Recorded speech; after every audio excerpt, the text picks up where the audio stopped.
do we have the military bench strength to supply troops?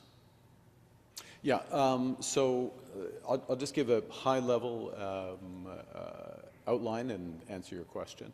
And I say high-level in part because what we're doing, and I want to salute Jenny Carrigan, the Chief of our Defence Force, our National Security Advisors, others who've been working intensively over the last few weeks, but over the course of the last months with their partners in developing the operational elements of this. So I'm going to speak in a high level,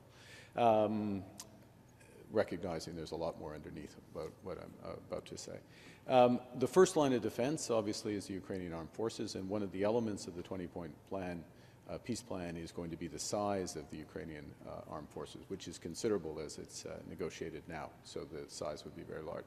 Secondly, there is monitoring and other support, logistics support that would be provided, training support to make sure that the Ukrainian armed forces over the medium term and longer term can defend themselves. Then the backstops become the coalition of the willing forces, so-called multilateral force, of which Canada would be a member under this framework, and very importantly, the United States is playing a backstop role. Do we have so to get to your specific question, do we have the bench strength, to use your term? Well, we've been building that bench, and we're going to continue to build that bench. The largest military buildup in generations, coming over the course of the next 5 years, an additional $80 billion of investment, in part because of issues like this, very importantly because of issues in our perimeter. I'll point specifically to the Canadian Arctic as an example there. So yes, we do. There would need to be a redeployment.